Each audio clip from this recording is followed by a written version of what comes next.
Be Bolder section, and really delighted to invite Rob Deegan to join us on the stage.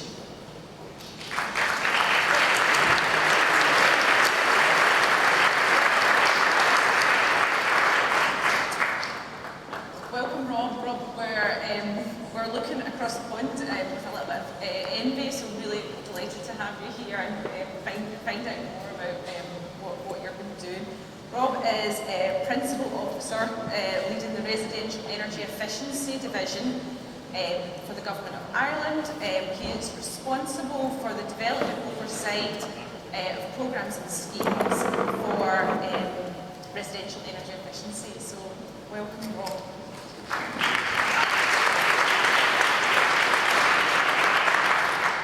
Thanks very much, Katrina. It's great to be here, and it's great to see such great turnout as well. Lots of people interested in Retrofit. So I'm going to try and talk a little bit about Ireland's approach to Rachel's question earlier on about how we're going to go about doing retrofits in the kind of scale that we're going to need to do over the next 30 years or so in order to reach net zero. Just to put things in a little bit of context before I jump into the actual retrofitting, just to let you know that Ireland has set itself a legally binding target to reduce emissions from the economy and society as a whole by 51% by 2030. And the legislation that underpins that target also sets sectoral emission ceilings. So that sectoral emission ceiling for the retrofit sector, or for the residential sector, is a 40%, between 40 and 50% reduction in emissions from the residential sector. And we have a plan called the Climate Action Plan that then sets out the kind of pathway, the technologies that are going to help us to achieve it, but that's at a high level. So that's kind of said, this is the broad approach that we're going to take in order to hit our targets for emissions. But what we also need to do is to then break it down into the various technologies. So one of the key, probably the key approach for the residential sector is retrofitting and heat pumps. The other major technology that we're focused on is district heating, but that's going to be a longer term solution because of just the nature of it. So, very briefly, just to talk about Irish housing stock, I think it's quite similar to the Scottish housing stock in terms that when you compare it to the EU averages, it would be, for the case of Ireland, we're 7%, we use 7% more energy, but we emit 60% more emissions from our houses than the EU average. That's primarily driven by the fact that the houses are quite leaky, they're not well insulated, but also the heating technologies used are primarily fossil fuels. So we use a lot of oil, we use a lot of gas, not as much as the UK, but because of the dispersed nature of the Irish housing stock, there's a lot of oil. So when you consider our targets for emissions reductions, and also the fact that the housing stock just isn't of great quality anyway, the government of Ireland has acknowledged the fact that, listen, we need to do something about that. And as part of the process of breaking down the emissions reductions targets into actual practical ways of achieving them, the targets that were derived were 500,000 homes to a building energy rating of B2. So I don't want to use building energy rating or BPCs. That's quite a high standard. But we also need to install 400,000 heat pumps in existing homes. We separate out the targets between new and existing homes. So they'll be primarily replacing oil and gas boilers as well as solid fuel, because we have a number of homes that are still heated through solid fuel, turf, coal and so on. So really it's a massive step change in activity that we really need to achieve, and you can kind of see the scale kind of from 2019 to 2025. I think you need to poke a hole in the roof to if you go out to 2030, because we're going to be hitting about 75,000 on average per year by 2026, all the way out to 2030 in order to hit 500,000 house target. And really what we're doing is we're creating a sector from, it's not from scratch, but it's certainly transforming the sector from what was primarily focused on shallow retrofits to now moving to deeper retrofits, switching out heating systems and so on. So what we're really trying to achieve is just kind of on this slide, we're trying to move the distribution from right to left in terms of the distribution across the BER ratings. We really need to be much more in the A's and B's and really doing away with the F's and G's and E's as much as possible over the next few years. And that's going to be through improving fabric and electrification of the heating system. So what we're really talking about, like 500,000 houses, we worked out the costs, probably about 28 billion euros in total over the next 10 years. And really, that's one of the biggest and most complex capital infrastructure projects in the state. And what makes it complex is that normally a capital infrastructure project of that scale, you're looking at roads, train lines, airports, that kind of thing. It's in one place, it's not dispersed. It can be very centrally planned, managed, and implemented. What we're talking about is much more dispersed. You're talking about, you can plan the social housing stock, the local authority housing stock. But other than that, the majority of our houses that are going to need to be retrofitted are actually private homes, which involves hundreds of thousands of individuals and households making the decision to do something, to invest their money in improving their house and not going on holiday, improve their heating system, not buying a car. So in order to do this, we needed a very clear plan. And like this is, it can seem quite dry. It's really, it's not very exciting. It's just looking at barriers and solutions and picking them off one by one. And then as you address one barrier, another barrier is going to pop up and you need to come up with a new solution to that. But just to go quickly through how we developed the National Retrofit Plan, which is our kind of roadmap to achieving our targets. Nothing unusual, lots of engagement, lots of research, international and national, with a lot of experience from our colleagues in SEAI, who is our energy agency in Ireland. Lots of engagement with government departments, and then what we were clear with everyone that was engaging with us throughout the process was that this isn't just a collaborative approach in the process of setting the plan. The plan is going to be iterative. We're also going to need to implement. The focus is on implementation. It's not just that having a plan to sit on the shelf. It's actually rubber in the road type territory stuff. So we're committed to collaborating on an ongoing basis with the sector, with all of the departments and agencies that are going to need to play their part. But we also use that process to have a set of design principles that were guiding what the individual policies and measures were going to be. So it was really around fairness, ensuring fairness to citizens and just transition. Universality, not leaving any sector of the housing stock or of households makeup or type out of the process, because this needs to bring everyone with us, or it could actually be very divisive. We've seen it in some countries where retrofit or solar panels or something like that can be seen as something for the rich and wealthy, and that can be a real problem when you're investing government money in significant amounts of government money. It can turn into, instead of being a very good and positive thing, it can be seen as quite divisive, and we really needed to get ahead of that. Customer-centric, when we're actually developing practical initiatives, we need them to be customer-centric, not system-centric, not government-centric. They have to actually be focused on what the needs of the individual households are. And the fact that households are all different, and their needs are their time in their life, the amount of money they have, their needs are very different. Cost optimal, so it's very much focused on the cost optimal calculations. That's where the B2 target was derived from. But it's also about maximising value for money for the investments that we make, because it's a significant amount of government money. And then in industry-led, what we're trying to do is create the environment for the sector to flourish. If we don't have the sector actually working with us and actually delivering, I don't deliver heat pumps.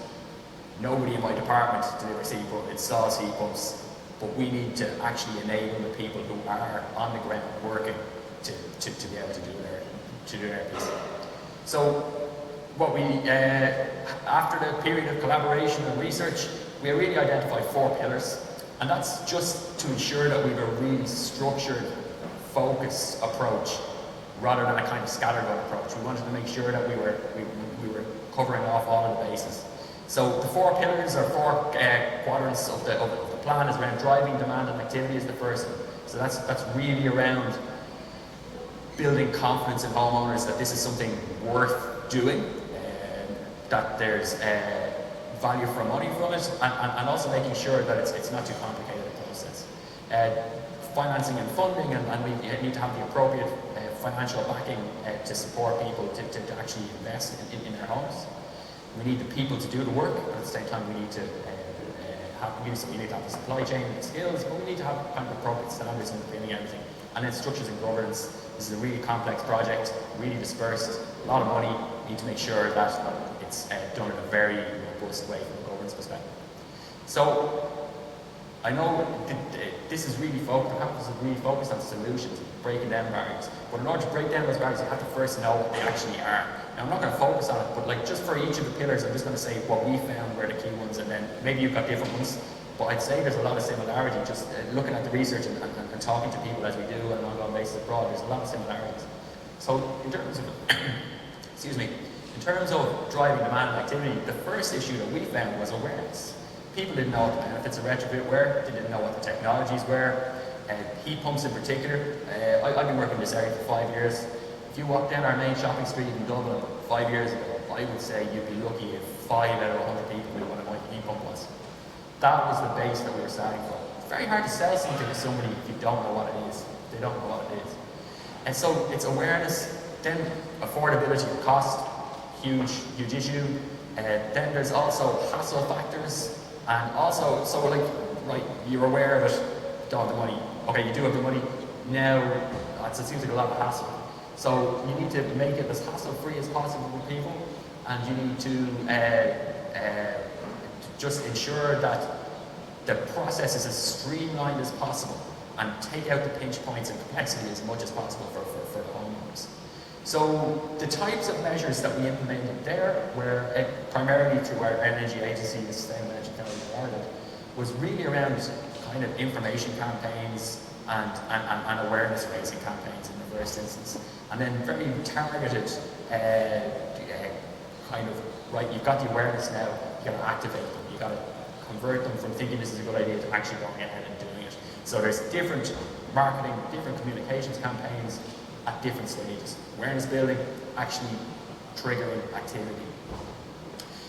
All of the driving demand and activity work that we did was very much focused on research and analysis undertaken by the Behavioural Insights team in SCAI. And that really gives you a proper basis for making decisions about how you're going to go about driving demand, how you're going to design your schemes, and what way you're going to go about doing things. So that was really, really valuable to have that analytical framework, because then when I'm going to our department of our treasury, effectively our department of finance, we've got an evidence base for what we're saying, and that carries an awful lot of weight when you're looking for big quantities of money. We also needed to have a range of schemes, grant schemes for different cohorts, and we also needed to ensure that there was a real focus on just transition and people in energy poverty.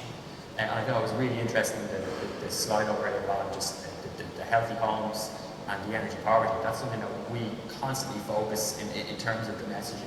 It's around warmer, healthier, more comfortable homes with lower emissions and lower energy bills. So that's the kind of mantra that's going on, and it's really taking off as a result of the good work that's been done by SCAI.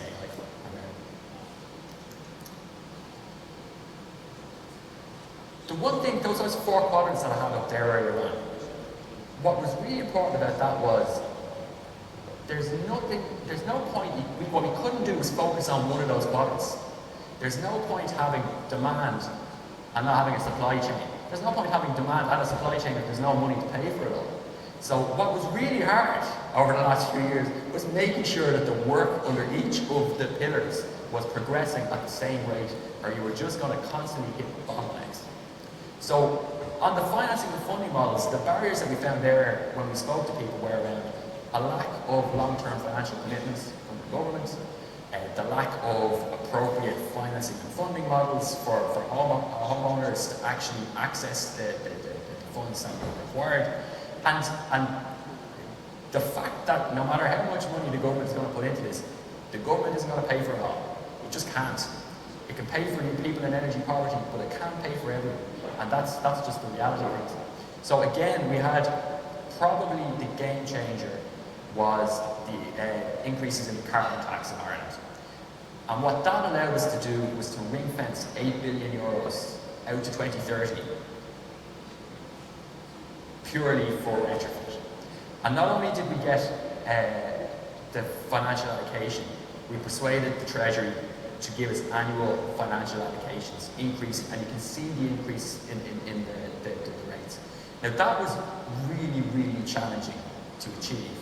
And that's another key point, is the need for buy-in across government. You need to have it across all of the relevant government departments, agencies, and working with the sectors. This is most unusual. I don't think there's another area across the entire public sector in Ireland that has annual allocations out to 2030. And what that allows the sector to do is to go, okay, we've got a commitment from government in God knows how many plans. We were saying that to them for years, but they were saying, yeah, but that's all well and good. Say you're going to do something, you can change your mind. This is ring-fenced, it's hypothecated, carbon tax revenue. And it had the benefit of two ways. It actually helped to build support for the carbon tax, because people could see the carbon tax revenue going into something that they valued. I mean, the retrofitting, the one thing about retrofitting is it really is no regrets. It's one of those things that people end up with something better at the end, but it's not really that much. It's a sacrifice through the process, it's a sacrifice financially, but what you get at the end of it is a better home for you to live in with your family, or by yourself, or whoever you're living with, in perpetuity. So the financing was really, really important. So we secured the €8 billion through the carbon tax. We also secured additional European Union funding, an additional €265 million over and above the €8 billion, purely focused on enhancing the budgets for energy poverty schemes. So energy poverty is funded through these allocations, but energy poverty is also supported through that European Union. So that was us filling the bucket with money. Then we needed to have appropriate mechanisms to disperse the money that made sense for homeowners. So that was a combination of those schemes that I mentioned a second ago, and I'll go into a little bit more detail in a moment. But you also need to have different financing and funding mechanisms for different groups. So, for instance, there's the grant schemes, but there's also tax incentives. We have a tax incentive for landlords to upgrade their projects. So that's a particularly hard to reach sector. There's the spill incentive, often works against getting a lot of activity in that sector, which means that oftentimes people with very low incomes in the rental sector are living in some of the poorest accommodation in the country. The tax incentive is focused on landlords to help to push them in the right direction to do it. We also have zero VAT raters, solar panels as well. So that's just kind of two examples we see there. And then the other thing that is private finance. So private finance, we have like green mortgages, but we also have a new low-cost loan scheme that I might mention in a moment. And the reality is that as with everything to do with retrofit, what we found is not one silver bullet, there's not one solution, it's dozens of little things. And even just with the financing bit, if you're a landlord now, you have the grant, you layer on the tax incentive, and you pay for the balance with a low-cost loan. That's the way we see the finance. And it's reducing the excuses for people having not to do something as much as possible. Like if you look at it from a negative way, it's just eliminating those pinch points, eliminating the excuses not to do it as much as possible. Supply chain skills and standards. What we need to do, we don't have enough people, we don't have enough people with the right skills. We're also looking to hugely ramp up activity and doing something that's quite complicated, so that increases the risk that quality standards can get wrong. So what did we do in that front? We did a few things. So the first thing we did was to actually quantify the problem. So we pulled together all the government expert group, brought in the sector, brought in their agencies to quantify the numbers of people we need in order to hit our targets. So we had our targets, we had our money, now you need to project the number of people to go along those. But we didn't just say the number of people, we had it broken down by skills. So all of the crafts, all of the general operatives, right the way through to the people who are selling the retrofits. So all of those things were all brought in together. When you've quantified the problem, then you can go about coming up with a solution to it. So we got that report, and then we give it to our Department of Further Higher Education and our training agencies and say, right, now you need to go on and put on those courses. Primarily around upskilling, reskilling, and apprenticeships. We can't wait for a whole new generation of apprentices to come on board. We really need to be converting people from installing gas and oil boilers to installing heat pumps. We need to be taking people that were in completely different sectors, but just getting them skilled to the right levels to be able to install heat pumps in a safe and really high quality way. And then just to turn to standards and quality, just really quickly, well, it's okay, cool. We really need to ensure that the standards are maintained. So that's the key parts there is around the one-stop shops that are delivering a lot of the deeper retrofits, the registration process, which is really quite rigorous, audit, making sure the standards are met and so on. We also need to have, obviously the building regulations need to be complied with, and we've been ratcheting those up over the last few years, and also national standards. And then structures and governance. It needs to be an all-government approach. The Heat and Build Environment Task Force is chaired by my minister, attended by all of the relevant government departments and agencies, and then there's a subgroup of that focused on retrofitting. So the Heat and Build Environment Task Force covers the whole range of issues, from kind of district heating to biomethane and so on. What I chair the retrofit subgroup of that. So that brings together all of the relevant people, and it can deal with cross-departmental, cross-government issues. I'm just going to give some specifics really quickly. So what we need to have is grant schemes that target different needs. So these are operated through the Sustainable Energy Authority of Ireland, and my colleague Kieran Byrne is here today for anyone who wants to talk about the specifics. And he can also correct me if I'm wrong on anything. But the way we approach things is there is one-stop shop service for people who want to do a deep retrofit with end-to-end service, quality assured, all of those really good things. The grant is, what you pay is net grant, and it really takes you through all the process and addresses those complexity and hassle issues that we were talking about earlier on. There's then individual energy upgrades, and that's kind of, if you want to do just an individual measure like external installation or heating controls or something like that, they're self-managed. You apply for the grant, you get the money back, and you offset it from the bill. Then we have the Warmer Home Scheme, which is our fully funded energy upgrades, and that's it's an end-to-end service that's managed by SEI for people on energy poverty. So essentially, the eligibility criteria is linked to your eligibility for certain social welfare payments, which gives you a good indicator of being low income and at risk of energy poverty. The value of the upgrades have been going through the roof in recent years as we've moved to deeper measures. So about 6 or 7 years ago, you would have been looking at about €2,500 a house on average. Now you're looking at €24,500 per house. And that's only going to go north as the building regulations continue to be strengthened and enhanced. And then we have the Community Energy Upgrade Scheme. So that's for people who want to do their upgrade as part of a community initiative and an aggregated project. And what I'd like to see in the future, that's being particularly focused on is apartments and hoovering up all of those apartments all over the world, because there's particular complexities associated with apartment blocks that are all owned by different people, common areas. That scheme might be very good at doing. This is just, this was only last week. So this was the signing of an agreement to underpin a new low-cost loan scheme for energy upgrades. And I'm putting this up for a couple of reasons. First of all, because it's last week, and also because, am I under pressure? Also because it's the amount of people involved in this, and this is just one strand of the problem. So you've got the EIB, the European Investment Bank, European Investment Fund, the SEAI, the Department of Finance, ourselves, the Strategic Banking Corporation of Ireland, and that's not even a lot of people who are involved. So it's like when you can zoom into one particular initiative, and the amount involved in just getting one part of the puzzle done is actually quite challenging. The Energy Efficiency Obligation Scheme, we've upgraded that now and rewritten the legislation that underpins it. And what it's doing is bringing our existing Energy Efficiency Obligation Scheme, which places an obligation on energy suppliers to help people to reduce their energy use. It brings it in line with our deeper retrofit targets. So it focuses on, there's a defined target for energy poverty, there's a defined target for the residential sector.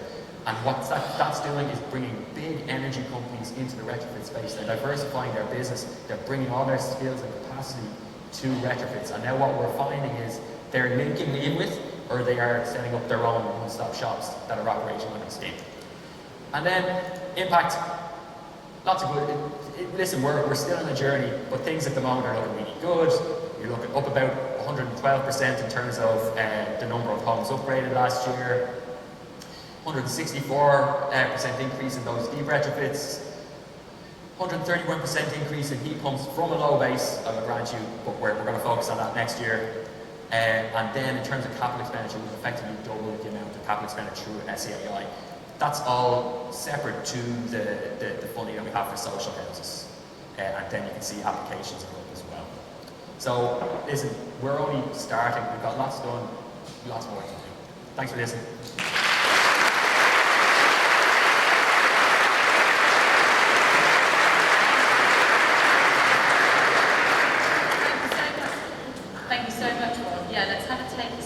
Sorry, you've made my job quite difficult, because every time I wrote down a question, about 2 minutes later you would answer it. Well, that's because I went on for so long. No, I think that's fascinating. And we've got time for one audience question, and then we'll also have lots of time during the panel, so please do save them if we don't come to you. If we can start bringing the mic to one of the people that has a question, and I'll start off as well. I suppose the first thing I wanted to say was, I had a question which was going to be around, I think a lot of us here are screaming for policy consistency, and I was going to ask how you created that, and then you said, well, annual allocations until 2030, which is amazing. So I'll go into a slightly more sort of technical question. I'm wondering how outcomes measured. You sort of showed some of the graphs at the end about numbers of measures and numbers of heat pumps, but do you also have KPIs around like health and well-being or real monitoring within homes? How do you approach that monitoring side? As far as you mentioned health and well-being, we're going to be publishing a piece of research in the next kind of 6 weeks or so that was undertaken by the London School of Hygiene and Tropical Medicine. And what we did was we had a specific scheme operated again through SEAI that focused on people with COPD primarily, but respiratory conditions. And what we did was we installed particular monitors, environmental monitors in the house, and also tracked and monitored their inter-engagements with the health system. And there's very positive outcomes coming from that, and it's a really strong evidence base for us and for other countries to say to our exchequers, to our treasuries, that this is a good investment from a national level. It's good for health and well-being, which lessens the pressure. We have an aging population in Ireland, a rapidly aging population. If we do not do something about health and well-being, our health system will be overwhelmed, and the investment it will just be continuing to grow and grow and grow in terms of the amount of money you have to spend on it. So if you can go and say, if you invest in keeping people in better houses, in better accommodation, that will lessen the impact on the health service and all of the savings that can be driving there. It just helps stack up the business case for investment in this area, because people spend a lot of time, particularly older people, in their homes. If they're homes with good air quality, there's less complications that can arise then that trigger hospital and health system again.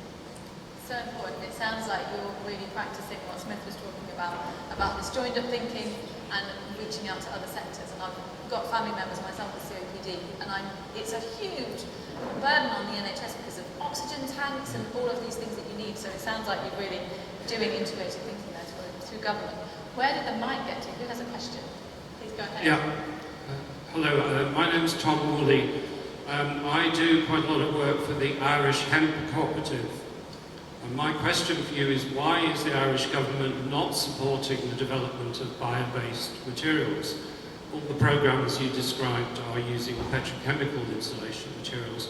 Ireland's an agriculture-based economy, and yet you're not giving any support. The SEAI, for instance, does not support the development of bio-based insulation materials, and it's extremely frustrating for organisations like the one that I represent.